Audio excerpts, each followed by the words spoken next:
घुटना, कंधा या कमर, चाहे जैसा हो दर्द, डॉक्टर ऑर्थो आपको देता है दर्द से पूरी आजादी, एक भरपूर जिंदगी।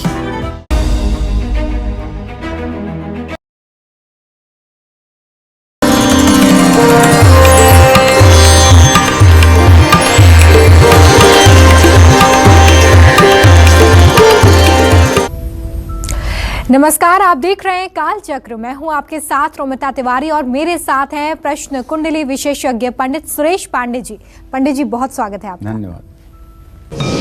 शिवलिंग का प्रसाद खाएं या नहीं, शिवलिंग की पूरी परिक्रमा करें या नहीं, शिवलिंग पर हल्दी कुमकुम चढ़ाएं या नहीं, जानिए सावन में शिव पूजन के नियम। देखिए सावन स्पेशल काल चक्र। हर हर महादेव।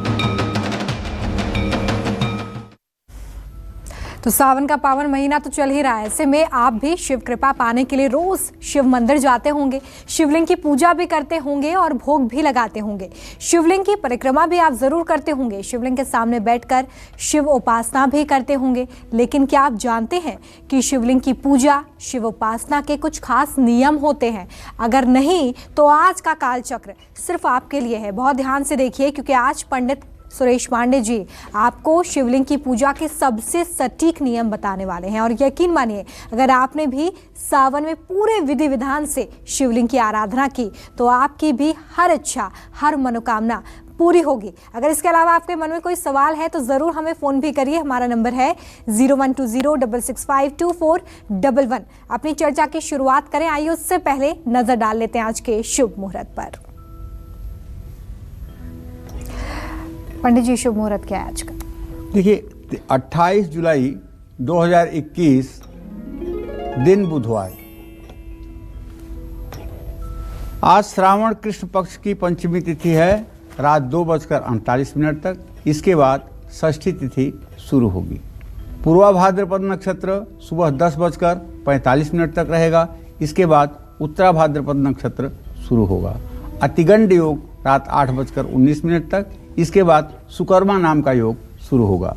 आज के कुछ अशुभ मुहूर्त भी हैं, जैसे राहु काल दोपहर 12 बजे से 1:30 बजे तक, यमगंड काल सुबह 9:04 तक, गुलिक काल सुबह 10:46 से दोपहर 12:27 तक। तो आप लोग इन समयों में ना तो किसी काम का शुभारंभ करें और ना ही यात्रा के लिए प्रस्थान करें, क्योंकि ये अशुभ समय यात्रा में विघ्न पैदा करने वाले हैं और कार्यों में भी खलल पैदा करने वाले हैं। इसलिए इस समय का यथासंभव त्याग करें। जय मां विंध्यवासिनी। तो सावन स्पेशल काल चक्र में आज पंडित जी आपको यही बताने वाले हैं कि कैसे आपको शिव आराधना करनी है, कैसे शिव की पूजा करनी है कि शिव की असीम कृपा इस सावन के महीने में आप पर बरसती रहे। इसी बारे में आज पंडित जी से जानेंगे। और चलिए चर्चा की शुरुआत कर लेते हैं बिना देरी किए। शास्त्रों में शिवलिंग के बारे में क्या कहा गया है, किस देवता ने किस प्रकार से भगवान शिव की पूजा की थी, और जब भी आप घर में शिवलिंग को स्थापित करें तो हम किन बातों का ध्यान रखें, यही जानते हैं पंडित जी से। पंडित जी, वैसे तो आप शिव महिमा के बारे में और शिवलिंग के बारे में कई बार कालचक्र में बता चुके हैं, लेकिन सावन का महीना है और दर्शक उत्सुक हैं ये जानने के लिए कि शास्त्रों में शिवलिंग को लेकर क्या कहा गया है। साथ ही हमें ये भी बताइए कि कब कब किस किस देवता ने भगवान शिव की पूजा की। देखिए, ऐसा है, शिवलिंग का मतलब होता है कल्याण का आकार। शिव माने होता है कल्याण और लिंग माने होता है आकार या प्रकार। जिसका कोई आदि न हो, जिसका कोई अंत न हो, वो है शिवलिंग। वो है तेजोमय लिंग, जो सृष्टि में कितना नीचे गया है, अंतरिक्ष में कितना ऊपर है, जिसके ओर छोर का पता ना लगे, वही है शिवलिंग। उसको हम विभिन्न रूपों में अपने सुविधा के अनुसार बना करके पूजा आराधना करते हैं। और वो छोटे से छोटे प्रतीक में समाहित हो जाता है, बड़े से बड़े प्रतीक में समाहित हो जाता है। चाहे उज्जैन के महाकालेश्वर मंदिर का शिवलिंग हो और चाहे किसी शिवालय का छोटा शिवलिंग हो, दोनों में शिव समान रूप से रहते हैं, इसमें संशय नहीं है। हाँ, एक बात जरूर है कि जो हमारे ज्योतिर्लिंग हैं वहाँ का रेडिएशन विशेष है, वहाँ का महत्व विशेष है, वहाँ के स्थान का महत्व विशेष है और वहाँ के ज्योतिर्लिंग का महत्व विशिष्ट और विशेष है। ऐसे में सृष्टि के आरंभ से ही ब्रह्मा आदि सभी देवता रामावतार में भगवान श्री राम, ऋषि मुनि, यक्ष, विद्याधर, सिद्धगण, पितर, दैत्य, राक्षस, पिशाच, किन्नर आदि विभिन्न प्रकार के लोगों ने शिवलिंग का पूजा किया है। इसका उदाहरण मिलता है, जैसे भगवान श्री हरि विष्णु नीलम रत्न से बने हुए शिवलिंग की पूजा करते हैं। इंद्र पुखराज से बने हुए शिवलिंग की पूजा करते हैं। कुबेर सोने के लिए शिवलिंग की पूजा करते हैं। वायु देवता पीतल से बने हुए शिवलिंग की पूजा करते हैं और वरुण देव स्फटिक से बने हुए शिवलिंग की पूजा करते हैं। लक्ष्मी ने लक्ष्मी वृक्ष बेल से बने शिवलिंग की पूजा की और शिवलिंग की पूजा का बहुत महत्व है। किसी के वाणी में इतना सामर्थ्य नहीं है जो शिवलिंग के महत्व को बताए। जब ब्रह्मा और विष्णु लड़ रहे थे कि मैं बड़ा कि तू बड़ा, तो यही तेजोमय लिंग, यही शिवलिंग, यही भगवान शिव ने ब्रह्मा और विष्णु से कहा था कि एक लोग ऊपर की तरफ जाओ, इस तेजोमय लिंग का पता लगाओ, और एक लोग नीचे की तरफ जाओ, इस तेजोमय लिंग का अंत कहाँ है पता लगाओ। विष्णु नीचे की तरफ गए, ब्रह्मा ऊपर की तरफ गए। विष्णु बहुत दिनों तक जाते जाते वापस आ गए और ज्योतिर्लिंग सामने खड़े होकर बोले कि आपका अंत पता नहीं चला, इसलिए मैं फेल होके आ गया। ब्रह्मा आए, बड़े गर्व के साथ कहा कि हाँ, मैंने तो आपके ओर छोर का पता लगा लिया, आप कहाँ तक हैं, और वहाँ ये केतकी का फूल है और इसको मैं गवाह के रूप में लाया हूँ, आप इससे पूछ लीजिए। केतकी से पूछा गया तो उसने कहा हाँ, इन्होंने आपके छोर का पता लगा लिया। भगवान शिव कुपित होकर बोले, अब तू मेरे पूजा में कभी ग्राह्य नहीं होगी, तू झूठी है, और ब्रह्मदेव तुम्हारी पूजा पृथ्वी पर कभी नहीं होगी, इसलिए कि तुम झूठे हो। तो कहने का मतलब, शिवलिंग के मूल में ब्रह्मा, मध्य में विष्णु और ऊपरी भाग में प्रणव रूप में भगवान शिव विराजमान होते हैं। लिंग की वेदी ये पार्वती हैं और लिंग महादेव हैं। जो वेदी के साथ लिंग की पूजा करता है उसे शिव और पार्वती के पूजन का लाभ मिलता है। शिवलिंग उपासना शिव पूजा में सबसे ज़्यादा महत्वपूर्ण होता है। शिवलिंग घर में अलग तरह से स्थापित होता है और मंदिर में अलग विधि से। घर में स्थापित किया जाने वाला शिवलिंग बहुत ज़्यादा बड़ा नहीं होना चाहिए, अंगूठे से ज़्यादा बड़ा नहीं होना चाहिए। ध्यान रखिएगा, घर का शिवलिंग अंगूठे से बड़ा नहीं होना चाहिए। शिवलिंग 3 इंच से बड़ा नहीं होना चाहिए। जिस घर में शिवलिंग स्थापित होता है उन घरों में सुबह शाम उनको पूजा करनी चाहिए, जलाभिषेक करना चाहिए, बिल्वपत्र समर्पित करना चाहिए, भस्म विभूति अर्पित करना चाहिए, धूप दीप नैवेद्य से पूजन करना चाहिए, शिव के मंत्रों का जप करना चाहिए, कपूर से आरती जरूर करना चाहिए। और जो लोग सुबह शाम पूजा नहीं कर सकते हैं तो घर में शिवलिंग स्थापित ना करें। शिव पुराण के अनुसार घर में एक से ज़्यादा शिवलिंग नहीं रखने चाहिए। घर के किसी अंधेरे या बंद स्थान में भी शिवलिंग नहीं रखना चाहिए। शिवलिंग की पूजा करते समय पूरे विधि विधान का पालन करना चाहिए, वरना कई तरह की परेशानियों का सामना करना पड़ सकता है। आप जानते हैं, शिवलिंग की पूजा भी कर्मकांड के अंतर्गत आती है। कर्मकांड माने उपासना पद्धति। तो ये कर्मकांड जो है ये दुधारी तलवार है। सीधा चले तो दुश्मन को मारे, लक्ष्य को भेदे, उल्टा चले तो आपको ही मारे। अंधकासुर नाम का एक राक्षस हुआ जो बड़ा प्रतापी था। वो देवी की भक्ति में इतना मस्त हुआ कि उसने कवच के मंत्रों से हवन कर डाला। उसका पूरा समूल खानदान नष्ट हो गया, कोई दीप दिखाने वाला भी उसके खानदान में नहीं बचा। आज भी जो लोग अज्ञानतावश दुर्गा सप्तशती के कवच के मंत्रों से हवन कर देते हैं वो लोग बहुत बड़ी विपदा में फंस जाते हैं, इसमें कोई दो राय नहीं। तो शास्त्रों के बारे में ये जानकारी तो रखना ही है कि किस मंत्र से या किस विधि से क्या करना है, क्या नहीं करना है। गलत करने से अच्छा है कि ना करें, गलत करने से अच्छा है कि ना करें। और भगवान शिव के बारे में तो साफ कहा गया है। क्या कहा गया है? सुनिए, आत्मा त्वम गिरिजामति, हे भगवान शिव, मेरे शरीर में रहने वाली जो आत्मा है वो आप है। गिरिजामति, मेरी जो बुद्धि है वो पार्वती स्वरूपा है। सहचरा प्राणा, जो मेरे शरीर में श्वास आती जाती है, ये नंदी आदि शिवगण हैं। शरीरम गृह, और ये मेरा शरीर भोलेनाथ आपके निवास करने योग्य श्रेष्ठ स्थान है। पूजा ते विषयोपभोग रचना, जो मैं नहाता हूँ, कपड़े पहनता हूँ, तेल लगाता हूँ, कंघी करता हूँ, ये सब आपके पूजन के ये सब आपके पूजन के उपचार हैं भोलेनाथ। पूजा ते विषयोपभोग रचना, निद्रा समाधि स्थिति, और हे भोलेनाथ, जब मैं सोता हूँ ना तो ये आपकी समाधि अवस्था है। संचारः पदयो प्रदक्षिण विधि, हम चाहे जहाँ चलते हैं पृथ्वी पर, लेकिन वो है तो आपकी सिर्फ परिक्रमा ही। मतलब आप कैलाश पे बैठे हुए हो और हम आपकी चारों तरफ से परिक्रमा कर रहे हैं। संचारः पदयो प्रदक्षिण विधि, स्त्रोतानि सर्वागिरो, और हम जो कुछ भी बोलते हैं, हमारे वाणी से जो भी शब्द निकलता है, हिंदी, संस्कृत, अंग्रेजी, उर्दू, जिस किसी भाषा में निकलता है, वह आपकी आराधना के अलावा और कुछ भी नहीं है।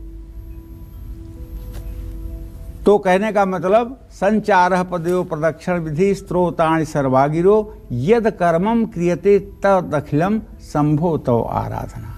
जाने अनजाने में जो कर्म मुझसे होते हैं, हे शिव, वो आपके आराधना के ही क्रम हैं। शिवोहम शिवोहम। तो भगवान शिव की इस तरह से भी आराधना की जा सकती है। तो भगवान शिव की आराधना करने के लिए हर समय शिव का मनन चिंतन करते रहना चाहिए और भगवान शिव के सामर्थ्य पर कभी अविश्वास नहीं करना चाहिए और भगवान शिव की निंदा भूल करके भी नहीं करनी चाहिए, क्योंकि राम कहते हैं, शिवद्रोही मम दास कहावा, सो नर सपने हूँ मोहि न भावा। जो शिव से द्रोह करता है, ऐसे व्यक्ति को मैं जीवन में कभी पसंद नहीं करता हूँ। ये भगवान राम के शब्द हैं। इसलिए भाई, ओम नमः शिवाय। चलिए, तो बड़े अच्छे से पंडित जी ने आपको ये बता दिया है कि शिवलिंग का शास्त्रों में क्या महत्व है, कैसे शिवलिंग की आपको पूजा उपासना करनी है, ये भी आगे हम पंडित जी से जानेंगे। शिव उपासना के लिए श्रावण का मास सबसे ज्यादा पवित्र माना गया है और ऐसे में शिव उपासना का प्रतीक शिवलिंग कितने प्रकार का होता है, क्या इसका महत्व है और इसका प्रभाव हमारे जीवन पर कैसे पड़ता है, जानते हैं पंडित जी से। पंडित जी, शिवलिंग के प्रकार के बारे में बताइए कि कितने शिवलिंग के प्रकार होते हैं, क्या खास महत्व है इनका और हमारे जिंदगी पर, हमारे जीवन पर इसका कैसे असर पड़ता है। देखो रोमिता, यहाँ एक वेदांत का सूत्र है, अणोरणीयान। अणोरणीयान ये वेदांत का सूत्र है। अथातो ब्रह्म जिज्ञासा, ये वेदांत है। जन्माध्यस्यत शास्त्र योनित्वात् तत्व समन्वयात अणोरणीयान। इसका मतलब ये है कि ब्रह्म क्या है, अथातो ब्रह्म जिज्ञासा, ब्रह्म क्या है। तो कहते हैं कि अणोरणीयान, जो अणु में भी व्याप्त है और जो संपूर्ण ब्रह्मांड को अपने में व्याप्त किए हुए है। अणोरणीयान वो है जो एक अणु में भी व्याप्त है और समस्त चराचर जगत को अपने में व्याप्त किए हुए है, वो है अणुरणीयान, वो है भगवान शिव। मतलब अणु से छोटा तो कोई इकाई होती नहीं है। अगर उसमें भी शिव हैं और समस्त इस भूमंडल और चराचर जगत को अपने एक रोमकूप में धारण करते हैं, वो हैं शिव। तो चल और अचल, ये दो प्रकार की शिवलिंग होता है। चल का मतलब जो हमारे घरों में शिवलिंग स्थापित होता है, जिसको आज यहाँ कल यहाँ यहाँ यहाँ उठाते रखते हैं, और अचल का मतलब जो एक बार स्थिर हो गया तो हो गया। तो चल लिंग सिर्फ विशेष पूजन के लिए बनाए जाते हैं और फिर पूजा के बाद उनको विसर्जित कर दिया जाता है। कुछ शिवलिंग नहीं भी किए जाते हैं, जैसे पार्थिव शिवलिंग हुआ। पार्थिव शिवलिंग का मतलब मिट्टी का बना हुआ शिवलिंग। ये अपने हाथ से ब्राह्मण लोग बनाते हैं और उसका अभिषेक करते हैं। अभिषेक के बाद जब विसर्जन हो जाता है तो उसे किसी पवित्र नदी में विसर्जित किया जाता है। ये अचल लिंग की स्थापना किसी एक स्थान पर की जाती है। और शिवलिंग 3 प्रकार के होते हैं, जैसे भूतल शिवलिंग, जिसे स्वयंभू भी कहा जाता है, भूतल पर स्थित शिवलिंग और भूतल के ऊपर स्थित शिवलिंग। सबसे पहला प्रकार है भूतल के नीचे स्थित शिवलिंग। ये भी स्वयंभू शिवलिंग बहुत शक्तिशाली होता है। अगर ये शिवलिंग धरती के ऊपर होगा तो इससे निकलने वाली शक्ति को भक्त सहन नहीं कर पाएंगे। ज्योतिर्लिंग में जितना शिव तत्व होता है उससे कुछ कम स्वयंभू लिंग में होता है। ये शिवेच्छा से बनते हैं।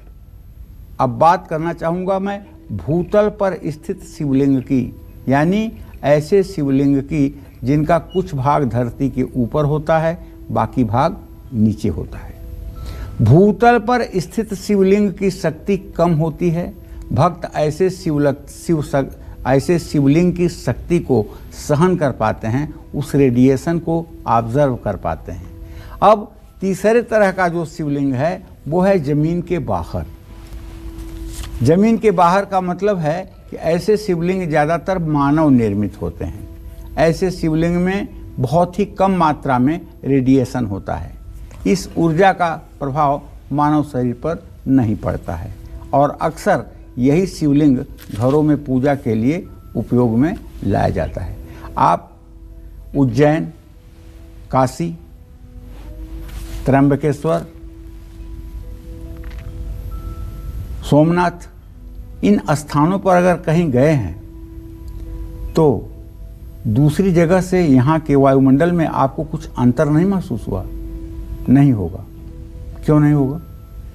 आपके शरीर में भी आभा मंडल है, लेकिन आप अपने शरीर के आभा मंडल को नाप नहीं पाते हैं, लेकिन हम नाप देंगे। दोनों हाथों को रगड़ करके 10 सेकेंड, और अगर आपके सर के ऊपर हाथ को 6 इंच के ऊपर ले जा करके धीरे धीरे हाथ को नीचे किया जाए, जहाँ से हाथ में करंट लगना शुरू हो जाएगा वही दूरी आपका आभा मंडल है। लेकिन इसके लिए बहुत कंसंट्रेट दिमाग जब आपका रहेगा हाथ पर, तब आपको महसूस होगा कि करंट लग रहा है। और अगर आप कुछ दूसरा सोच रहे हैं और हाथ को इस तरह कर रहे हैं, नहीं सोच पाएंगे। इसी तरह से शिवलिंग का जो रेडिएशन है ना, जब आप तटस्थ भाव से एकाग्र मन से महसूस करेंगे तो शिवलिंग की तरंगों का आपको पता चलेगा।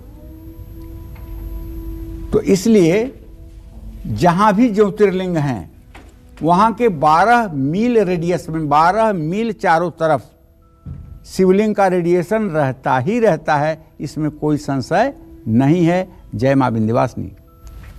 तो चलिए, अभी आपने जाना कि कितने प्रकार के शिवलिंग होते हैं और इनका क्या खास महत्व है। साथ ही पंडित जी ने आपको ये भी समझा दिया है कि किस प्रकार से हमारे जीवन पर इसका असर पड़ता है। जैसा कि आप सभी जानते हैं कि श्रावण मास में शिव आराधना का खास महत्व माना गया है और इसलिए सावन स्पेशल काल चक्र में पंडित जी आपको लगातार यही बता रहे हैं कि कैसे आपको शिवलिंग की पूजा करनी है। शिव से जुड़े और शिवलिंग से जुड़े खास महत्व के बारे में भी पंडित जी आपको बता रहे हैं। और ऐसे में आपके लिए जानना बहुत ज़रूरी है कि जब भी आप भगवान शिव की आराधना करें, उनकी उपासना करें, उनकी पूजा करें, तो किस दिशा में आपको बैठना है। कहीं आप गलत दिशा में बैठकर भगवान की पूजा तो नहीं कर रहे हैं। जान लेते हैं पंडित जी से। पंडित जी, क्या सही दिशा होनी चाहिए, किस तरफ हमारा मुख होना चाहिए, और जब शिव पूजन के लिए बैठे तो किन बातों का ध्यान भी रखें? रोमिता, जब भी आदमी प्रकृति के विपरीत काम करता है तो डूबता है जी। सारी नदियां पश्चिम से पूरब की तरफ बहती हैं जी। अगर आप पश्चिम की तरफ तैरना शुरू करें तो कुछ देर के बाद आप थक भी जाएंगे और डूबकर मर भी जाएंगे। लेकिन अगर आप पूरब की तरफ तैरना शुरू करें तो कई किलोमीटर तैर भी सकते हैं और जीवन आपका सुरक्षित रहेगा, आप घाट पर निकल भी सकते हैं। कुल मिलाकर दिशा ठीक होनी चाहिए। कुल मिलाकर के प्रकृति के अनुकूल दिशा होनी चाहिए जी। तो ऐसे में अपने सभी दर्शकों को बताना चाहूँगा कि शिवलिंग कहीं भी स्थापित हो, चाहे घर में, चाहे मंदिर में, चाहे वेदी पर, कहीं भी स्थापित हो, उसका जो मुंह है वो उत्तर दिशा की तरफ ही होना चाहिए। दूसरी बात, शिवलिंग से पूरब की दिशा में बैठ करके पूजा नहीं करनी चाहिए, क्योंकि यह दिशा भगवान शिव के आगे या सामने होती है। देव मूर्ति या प्रतिमा का सामना या रोक ठीक नहीं माना गया है। शिवलिंग से उत्तर दिशा में भी ना बैठें, क्योंकि माना जाता है कि इस दिशा में भगवान शिव का बायां अंग होता है, जो शक्ति स्वरूपा देवी पार्वती का स्थान है। पूजा के दौरान शिवलिंग से पश्चिम दिशा की ओर भी नहीं बैठना चाहिए, क्योंकि पश्चिम दिशा में भगवान शिव की पीठ मानी जाती है। देवताओं की पीठ की तरफ से भी पूजा नहीं करनी चाहिए। शिवलिंग की दक्षिण दिशा की ओर बैठकर पूजा करने से हर मनोकामना पूरी होती है। शब्दों में बोलूं तो शिवलिंग के दक्षिण दिशा की ओर बैठ करके उत्तर दिशा की ओर मुंह करके पूजा और अभिषेक शीघ्र फल देने वाला माना गया है। दक्षिण दिशा में बैठकर जो लोग शिवलिंग की पूजा करते हैं, उनकी मनोकामना भगवान शिव सद्यः पूर्ण करते हैं। जय मां विंध्यवासिनी। अब सावन में बरसेगी आप पर भी शिव कृपा, मिलेगा पूजा का पूरा फल। महादेव पूरी करेंगे हर मनोकामना, क्योंकि आज कालचक्र में पंडित जी आपको सावन में शिवलिंग की पूजा करने की सबसे सटीक विधि बता रहे हैं। तो चलिए इस खास चर्चा को आगे बढ़ा लेते हैं और बात करते हैं शिवपिंडी की। शिवपिंडी को किस चीज से स्नान कराने से महादेव की महाकृपा आपको मिलेगी, शिवलिंग पर क्या चढ़ाएं तो महादेव भर देंगे आपकी झोली खुशियों से, साथ ऐसी कौन सी चीजें हैं जिन्हें शिवलिंग पर आपको भूल कर भी नहीं चढ़ाना है। आइए जानते हैं पंडित जी से। पंडित जी, सबसे पहले तो ये बता दीजिए कि कौन सी ऐसी चीजें हैं जिन्हें बिल्कुल अर्पित नहीं करना है भगवान शिव को, और कैसे महादेव की महाकृपा इस सावन में मिल सकती है शिव पूजन से। देखिए, शंकर जी की जो पिंडी होती है, शंकर जी की जो पिंडी होती है उसे ठंडे जल, दूध और पंचामृत से अभिषेक कराते हैं। 14वीं शताब्दी से पूर्व शंकर जी की पिंडी को सिर्फ जल से स्नान करवाया जाता था, दूध और पंचामृत से नहीं। दूध और घी स्थिति के प्रतीक हैं, इसलिए लय यानी संहार के देवता भगवान शिव की पूजा में इनका उपयोग नहीं किया जाता था। कई लोग पूछते हैं कि शिवलिंग पर हल्दी और कुमकुम क्यों नहीं चढ़ाना चाहिए। तो शिवपिंडी पर हल्दी और कुमकुम कभी नहीं चढ़ाना चाहिए। हल्दी मिट्टी से उपजती है और उर्वर धरती की प्रतीक है। कुमकुम भी हल्दी से ही बनता है। तो शिव जी लय यानी संहार के देवता हैं, इसलिए उत्पत्ति की प्रतीक हल्दी और कुमकुम का प्रयोग शिव पूजन में नहीं किया जाता है। शिवलिंग पर क्या लगाई जाती है? भस्म विभूति, जिसको राख भी आप कह सकते हैं, क्योंकि वो लय यानी संहार का प्रतीक है। समझ गए होंगे, मुझे पूरा विश्वास है। भस्म विभूति राख है, राख माने नष्ट होना, वो संहार का प्रतीक है। इसलिए भगवान भोलेनाथ को संहार का प्रतीक ये भस्म विभूति अर्पित की जाती है। लेकिन प्रकृति के उत्पत्ति की प्रतीक हल्दी और कुमकुम नहीं समर्पित किया जाता, क्योंकि भगवान शिव संहार के प्रतीक हैं। शिवलिंग पर अक्षत क्यों चढ़ाना चाहिए?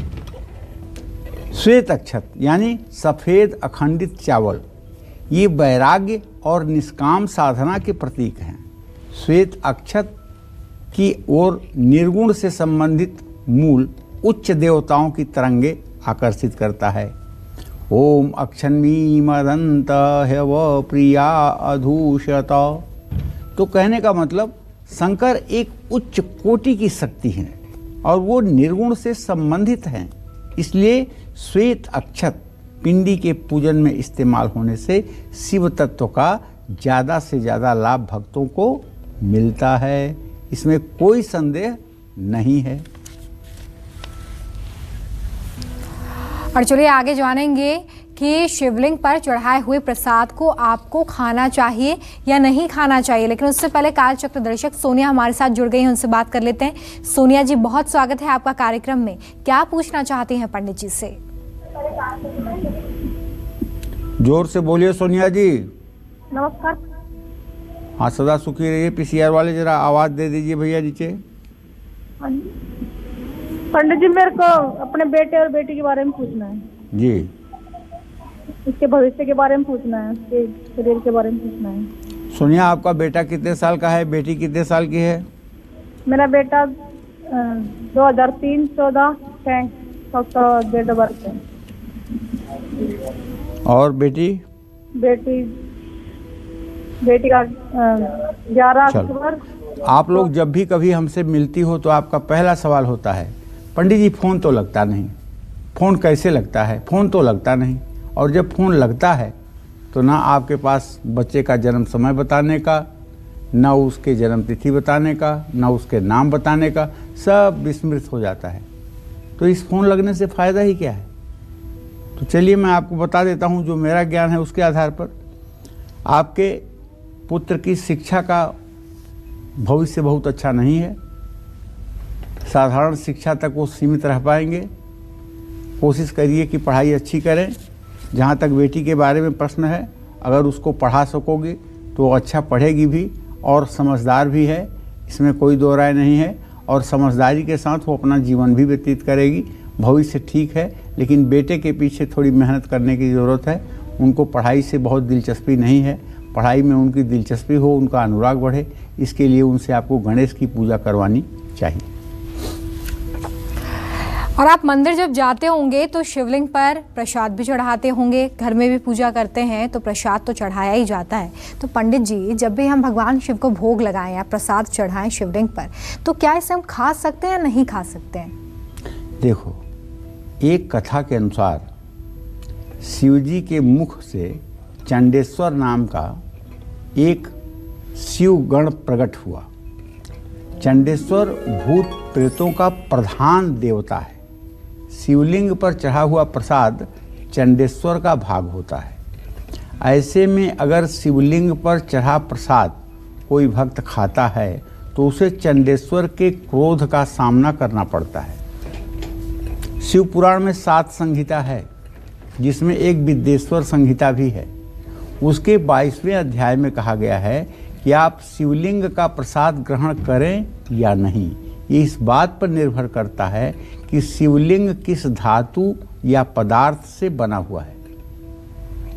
मिट्टी, पत्थर, चीनी मिट्टी से बने शिवलिंग पर चढ़ा गया भोग प्रसाद के रूप में भूल करके भी ग्रहण नहीं करना चाहिए।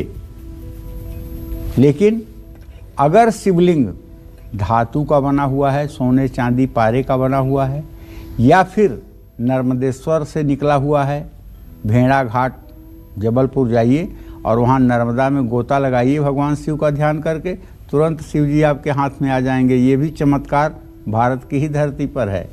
इसी तरह से नेपाल जाइए, गंडकी में डुबकी लगाइए और भगवान विष्णु का ध्यान करिए, आपके हाथ में शालिग्राम आ जाएंगे। तो नर्मदेश्वर या पारद से बना है तो उसका भी प्रसाद ग्रहण किया जा सकता है। ये चंडेश्वर का अंश न होकर ये महादेव का हिस्सा होता है और इसे ग्रहण आप कर सकते हैं। व्यक्ति न केवल दोष मुक्त रहता है बल्कि उसके जीवन की बाधाएं भी नष्ट होती हैं। जिस शिवलिंग के साथ शालिग्राम के साथ की पूजा की जाती है तो वह शिवलिंग चाहे किसी भी पदार्थ से क्यों ना बना हो, उस पर अर्पित प्रसाद ग्रहण किया जा सकता है। शिवजी की साकार मूर्ति पर चढ़ाया गया प्रसाद भी ग्रहण किया जा सकता है।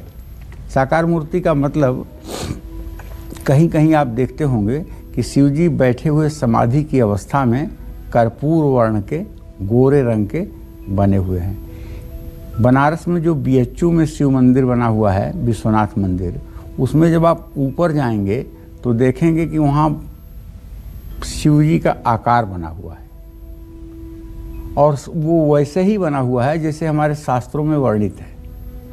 अगर उसको एक बार आप दर्शन कर लें और बार बार उसी शिवलिंग का मन में आंख बंद करके ध्यान करना शुरू करें और ओम नमः शिवाय का जप करें तो मुझे विश्वास है कि बहुत जल्दी शिव की कृपा आप पर बरसेगी। इसके अलावा स्वयंभू लिंग जो स्वयं प्रकट होते हैं, 12 ज्योतिर्लिंग भी चंडेश्वर के अधिकार से बाहर रहते हैं। ऐसे शिवलिंग का प्रसाद ग्रहण करने से सभी पाप ताप नष्ट हो जाते हैं। तो इन बातों का ध्यान अगर रखा जाए, हाँ, शिवलिंग पर चढ़ा हुआ पैसा भी सामान्य ब्राह्मण को नहीं लेना चाहिए। शिवलिंग पर चढ़ा हुआ दक्षिणा, सोना, चांदी या जो भी बहुमूल्य चीज़ है उसे किसे लेना चाहिए? गोस्वामी को लेना चाहिए। ये हमारे शास्त्रों में शिव पूजन पर गोस्वामी को दक्षिणा लेने का अधिकार है। जगत गुरु ब्राह्मण, ब्राह्मण गुरु सन्यासी, ब्राह्मण से भी दान लेने का अधिकार उन्हें शास्त्रों में दिया गया है। इसलिए शिवलिंग पर चढ़ा हुआ धन भी नहीं लेना चाहिए। जय मां विंध्यवासिनी। अच्छा पंडित जी, अगर शिव अभिषेक करवाते हैं तब पंडित जी की तरफ से भी दिया जाता है प्रसाद, तो वो तो ग्रहण कर सकते हैं? हाँ, वो तो कर सकते हैं। शिवलिंग का स्पर्श करने से थोड़े दूर पर प्रसाद रखा जाए, उसको ग्रहण कर सकते हैं। और घर में जब हम शिवलिंग पर प्रसाद अर्पित करें वो कर भी सकते हैं, वो तो कर ही सकते हैं। क्योंकि मैंने बताया ना, जैसे मिट्टी का पार्थिव शिवलिंग बनाया और शिवलिंग से सट करके आपने कोई नैवेद्य, भोग, प्रसाद, भांग, धतूरा अर्पित किया, तो उसे आप नहीं ग्रहण कर सकते हैं। अच्छा, ठीक है। चलिए, तो इस बात का ज़रूर ध्यान रखिए। पंडित जी ने बहुत ही ज़रूरी जानकारी आपको दी है। आगे जानेंगे पंडित जी से कि कैसा दूध आपको भगवान शिव को अर्पित करना चाहिए, लेकिन उससे पहले हमारे साथ दिल्ली से विनय कॉलर जुड़ गए हैं, उनसे बात करेंगे। विनय जी, बहुत स्वागत है आपका, पूछिए अपना सवाल। पंडित जी नमस्कार। हाँ नमस्कार।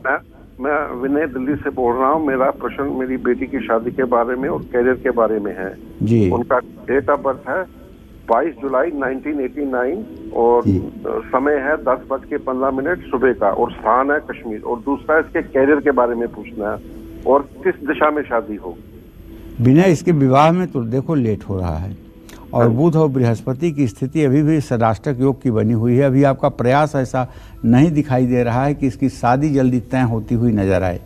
तो मैं जहाँ तक देख पा रहा हूँ, अगस्त, सितंबर, अक्टूबर, नवंबर महीने में आप जाकर के इसकी शादी तय कर पाएंगे और जनवरी या फरवरी के महीने तक इसका विवाह संपन्न हो पाएगा।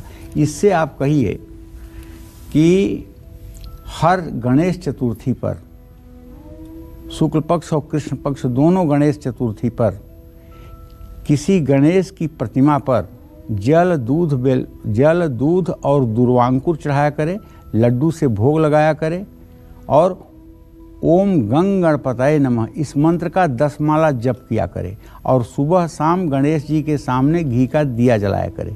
अगर ऐसा ये लगातार 40 दिन करती है तो विश्वास करिए चिरंजीवी दीर्घायु वर की प्राप्ति होगी। विवाह में इसके लेट हो रहा है, ये बात आप ध्यान रखिए।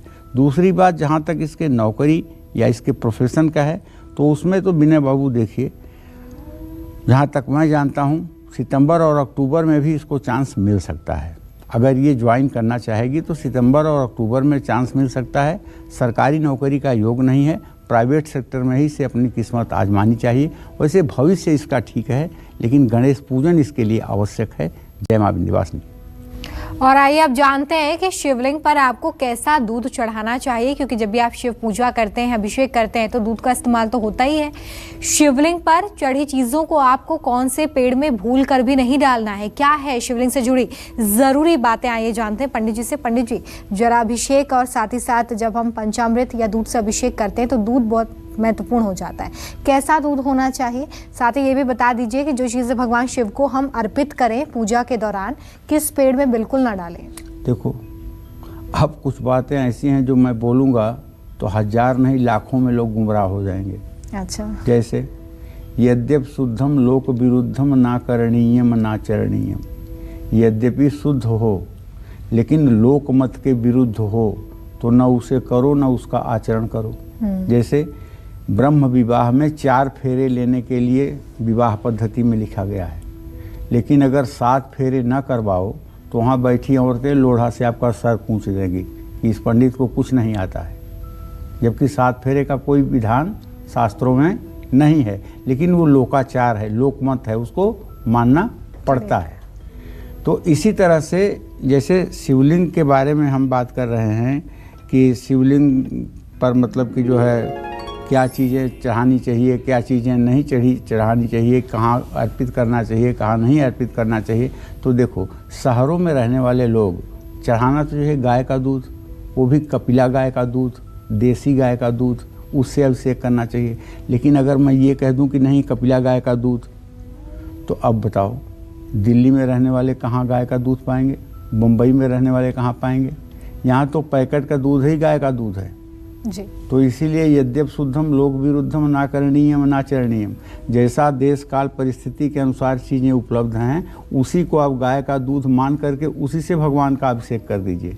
हाँ, अगर आप गांव में हैं, आपके पास गैया मैया है, आप भाग्यशाली हैं, तो गैया मैया के दूध से भगवान शिव का अभिषेक करिए। इसीलिए मैं कह रहा था कि अगर मैं अपनी बात कह दूंगा तो लाखों लोग गुमराह हो जाएंगे, अरे बड़ा पाप लग रहा है, ये तो हम मतलब कि जो है कैसे दूध से अभिषेक कर रहे हैं। तो शिवलिंग पर चढ़ी चीज़ों को पीपल या तुलसी के पौधे के नीचे कभी नहीं डालना चाहिए। शिवलिंग पर नारियल तो चढ़ाया जा सकता है, लेकिन नारियल के पानी से शिवलिंग का अभिषेक नहीं करना चाहिए। शिव फूल, चंदन और इत्र को सूंघना, चढ़ाए हुए फूल, चंदन और इत्र को सूंघना नहीं चाहिए। शिवलिंग पर जलीय पदार्थ अर्पित करते समय उसकी धारा बना करके अर्पित करना चाहिए। ठोस पदार्थ अर्पित करते समय दोनों हाथों से उसे शिवलिंग पर लगाएं। शिवलिंग पर कुछ भी अर्पित करें, अंत में जल गिरते रहना चाहिए। अगर बेलपत्र भी चढ़ा रहे हैं तो दाहिने हाथ से बेलपत्र तो बाएं हाथ से जल, दाहिने हाथ से बेलपत्र तो बाएं हाथ से जल। या अगर आप सहस्रार्चन कर रहे हैं तो जल की धारा चलती रहे और आप एक एक बेलपत्र चढ़ाते रहें। शिवलिंग पर तामसी चीज़ें अर्पित नहीं करनी चाहिए, जिसे खा करके लोगों में आलस्य और नींद आए, ऐसी चीज़ शिवलिंग पर भूल करके भी नहीं चढ़ाना चाहिए। और जानते हैं, शिवलिंग पर हमेशा दूध, जल, काला तिल चढ़ाने के बाद बेलपत्र चढ़ाना चाहिए। शिवलिंग की ही नहीं, शिव मंदिर की भी केवल आधी परिक्रमा ही करनी चाहिए। जहाँ से शिवलिंग से निकला हुआ जल निकलता है ना, उसको लांघना नहीं चाहिए। शिवलिंग पूजन से पहले माँ पार्वती की भी पूजा कर लेनी चाहिए। शिवलिंग पर कभी भी पैकेट वाला दूध या उबला हुआ दूध, पैकेट वाला दूध तो चढ़ा सकते हो, लेकिन उबला हुआ दूध जिसको उबाल दिया गया है, ऐसा दूध आप शिवलिंग पर चाहे घर में और चाहे बाहर ना चढ़ाएं। गाय का दूध और दही मिल जाए तो ये उत्तम नहीं, सर्वोत्तम है, इसमें कोई संशय नहीं है। जय मां विंध्यवासिनी। और शिवलिंग पर बेलपत्र चढ़ाने की विधि क्या है, क्या आप जानते हैं? साथ ही शिवलिंग पर हमें कौन सा फूल चढ़ाना चाहिए और कौन सा नहीं, आइए जानते हैं पंडित जी से। पंडित जी, आपने बताया कि किन चीज़ों को अर्पित करना है, किन चीज़ों को नहीं करना है, लेकिन बेलपत्र के बारे में कहा जाता है कि शिव की पूजा तो बेलपत्र के बिना अधूरी रहती है। तो सही विधि क्या है, हमारे दर्शकों को बता दीजिए। साथ ही फूलों के बारे में भी बताइए कि सबसे ज़्यादा प्रिय क्या है भगवान शिव को। देखो, सावन में शिवलिंग पर बेलपत्र तो आप सभी चाहते हैं, लेकिन इसकी सही विधि क्या है ये मैं आपको बताना चाहूँगा। बेलपत्र की डंठल की ओर, बेलपत्र के डंठल को अपनी ओर रख करके और पत्ते को शिवलिंग की ओर करके इसे अर्पित करना चाहिए। इसके 3 पत्ते चढ़ाने का विधान है। 3 पत्ते त्रिगुण के समान, 3 नेत्रों के समान, 3 अस्त्र शस्त्रों के समान, 3 जन्मों के समान पाप नष्ट करने वाले। अब आप जानिए कि आपको शिवलिंग पर कौन सा फूल चढ़ाना चाहिए, कौन सा नहीं। तो शिवलिंग पर धतूरा, सफ़ेद कमल, सफ़ेद मंदार, कनेर, चमेली, नागचंपा, नागकेसर, रजनीगंधा, जूही, मोगरा और कोई भी सफ़ेद फूल आप चढ़ा सकते हैं। शिवलिंग पर 10 की संख्या में ही फूल चढ़ाना चाहिए। फूलों की डंठल हमेशा देवताओं की ओर करके पूजा अर्पित करें। शिवलिंग पर केतकी, केवड़ा भूल करके भी ना चढ़ाएं। शिव की उपासना में केवड़े की सुगंध की अगरबत्ती और इत्र का उपयोग भी ना करें। केवड़ा ज्ञान शक्ति के स्तर पर मारक रूपी कार्य करता है, इसलिए इसे लयकारी कहा गया है। तो पूजा विधि लयकारी शक्ति से संबंधित नहीं है, इसलिए जहाँ तक संभव हो शिव पूजन में केवड़े का उपयोग नहीं किया जा सकता है। शिव पूजन में तुलसी भी भूल करके भी भगवान शिव को अर्पित नहीं की जानी चाहिए। जय मां विंध्यवासिनी। चलिए शुरुआत करते हैं अपने स्पेशल सेगमेंट की और पंडित जी से जानते हैं सावन में शिवलिंग की परिक्रमा के सबसे सही और सबसे सटीक नियम क्या हैं। पंडित जी, शिव पूजा के बारे में तो आपने बहुत सारी बातें बता दिया है कि कैसे शिव उपासना करनी है, लेकिन परिक्रमा से जुड़ी वो कौन सी खास बात है जो हम सभी के लिए जानना जरूरी है, कैसे करनी है शिव परिक्रमा, इसके बारे में बताइए। देखिए, शिव जी की परिक्रमा चंद्रकला के समान यानी सोमसूत्री होती है। अर्घा से उत्तर दिशा की ओर यानी सोम की दिशा की ओर मंदिर के आंगन के कोने तक जो सूत्र यानी नाली जाती है उसे सोम सूत्र कहते हैं। परिक्रमा बाईं ओर से आरंभ करें और अभिषेक की जल प्रणालिका की दूसरी छोर तक जाकर उसे ना लांघते हुए मुड़ें और एक बार फिर प्रणालिका तक विपरीत दिशा में आकर परिक्रमा पूरी करें। ये नियम केवल मानव स्थापित या मानव निर्मित शिवलिंग पर ही लागू होता है। स्वयंभू शिवलिंग या पूजा घर के शिवलिंग पर ये नियम लागू नहीं होते। अर्घा के स्रोत को लांघते नहीं हैं।